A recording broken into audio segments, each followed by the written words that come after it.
So this is an ultimate beginner's guide to savings accounts. I'm going to teach you exactly how to always find the highest rates, how do you pay taxes on your savings accounts, what money do you put into it, and what money don't you put into your savings accounts. Believe it or not, okay, a lot of people, they stick to big banks, like Chase, Wells Fargo, and Bank of America. And those banks, they're very good for certain things like borrowing money to get a house, like a mortgage. But when it comes to savings accounts, those big banks are terrible. They're going to be paying you less than 1%. And there's also something that a lot of people don't understand, and it's that just because a bank is offering you some crazy interest rate, it doesn't mean you want to put your money in with them, because you want to be very, very careful. So right now, my savings accounts that I basically have with Discover, it doesn't pay me the highest rate, but I feel very comfortable having my money in there because it's a big bank and I know that if something happens, like, I'm probably gonna be just fine. But let's get into it, okay? First of all, guys, here are the highest savings accounts out there as far as like interest rate. And by the way, if you want to find out how I know this and where I go to research it, I go to doctorofcredit.com, and on there I'm able to see any bank account bonuses or checking accounts bonuses, but also savings accounts, okay? The highest interest rates out there. And right now, I literally have to read it to tell you. You have Climate First Bank, they're paying 4.46%. You also have Hustle Finance, 4.4%, Timber, 4.4%, OnPath CU, 4.4%, and New Tech Bank, about 4.35%. So obviously, almost all of these, I think with SoFi, you're able to get to close to 5% because they give you like a bonus. That's also an extra one. But if you notice, aside from SoFi, most of these banks, you probably never heard about them before because they're just trying to get new customers by offering very high interest rates. The thing is that most people don't know is that interest rates can basically change at any time. They're not fixed. So if I wanted to get your business, I can say, I'll pay you 5%. I get a whole bunch of new business, everyone's coming over, and then 2 months later, I basically just change it to like 3% or whatever the competitive rate basically is. And that's why I'm not a big fan of just putting my money into any random bank out there. Although all of these banks are basically like FDIC insured and so on, but the answer is it's just not worth it for me personally. But if you want to maximize your money and you want to get the most money possible from a savings account, one of these banks may be good. But again, these rates might change tomorrow.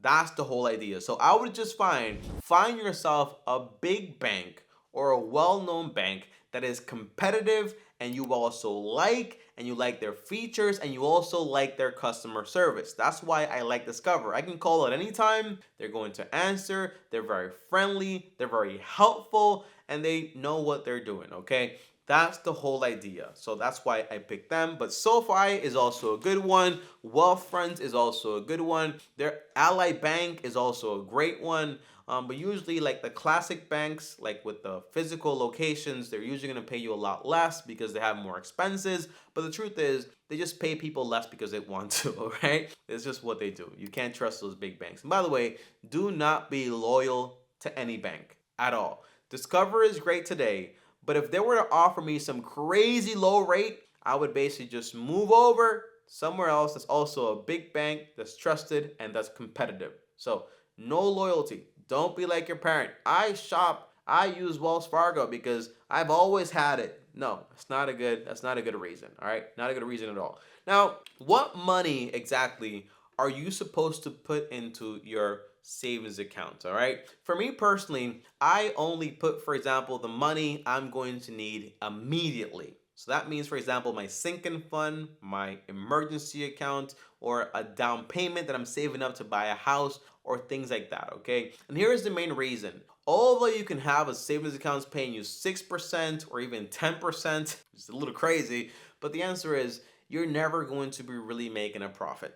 It's just the truth. Because when you have rates that high, it means the Fed is raising the rates. That's the Federal Reserve. When they raise the rates like crazy, it means that something else is happening in the economy, usually inflation. And when you also deduct inflation and taxes from the money you're making, usually you're basically breaking even. My point is to tell you, You cannot grow your money or make a profit in a savings accounts. All it really does is protect your money a little bit from inflation. That's all you're doing. That's all you're doing, all right? So believe that. Don't believe the whole thing where they say you're making more money here, you're making a profit, get this CD or whatever. The answer is no. You're not really making a profit. If you want to make money, then I'll tell you how to do it in the next one, all right? But here's the money that I would not put into my savings accounts personally.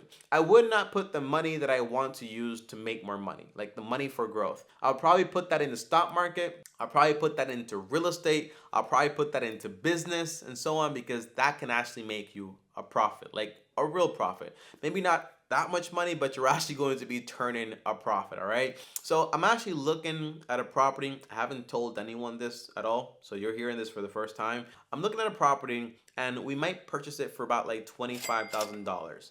Once we actually fix it up and so on, maybe like for another like $20,000 to $30,000, we can actually sell it for about $75,000 to $100,000. That is a profit. I cannot put, for example, $50,000 into savings accounts and turn that into $100,000. It's just not gonna happen, all right? So that's what I mean. Money you want to grow does not go in a savings account. It goes into real assets that make money.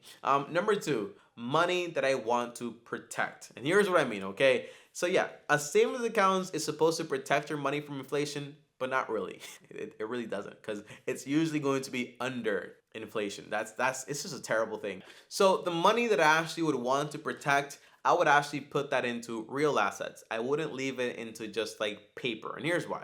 Because paper, like dollars, they lose a ton of value. The government can print a bunch of money, and your $100,000 savings you've been saving up for years, well, now that can only purchase you about $50,000 worth of stuff. All right, that can happen. So here are some ideas where I would put my money if I wanted to protect it. Number one is going to be a food stash. I know it sounds crazy. Probably never heard about it, right?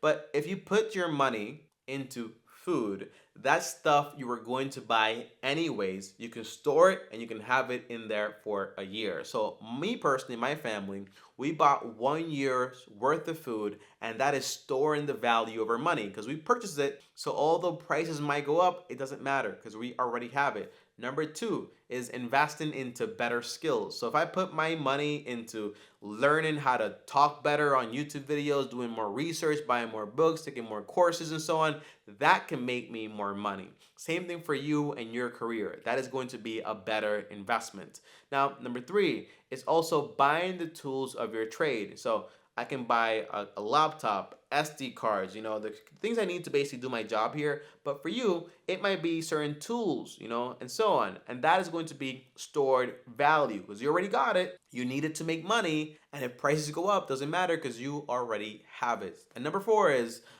invest in the like button. All right. Now, what do you do when it comes to taxes, though? All right, because guess what? You're gonna be paying taxes when it comes to your interest rate. Kind of sucks, right? I know it sucks, but it's going to be treated as like ordinary income. That means it's just going to be added into whatever money you made, and you're going to be paying taxes on it. That's the whole idea. So if you thought that I'm gonna put my money in the savings accounts, I'm gonna make 5%, I'm making a profit, the answer is you're not. A savings account, for the most part, is just a place to keep your money safe, like in a bank, FDIC insured, so you have that confidence.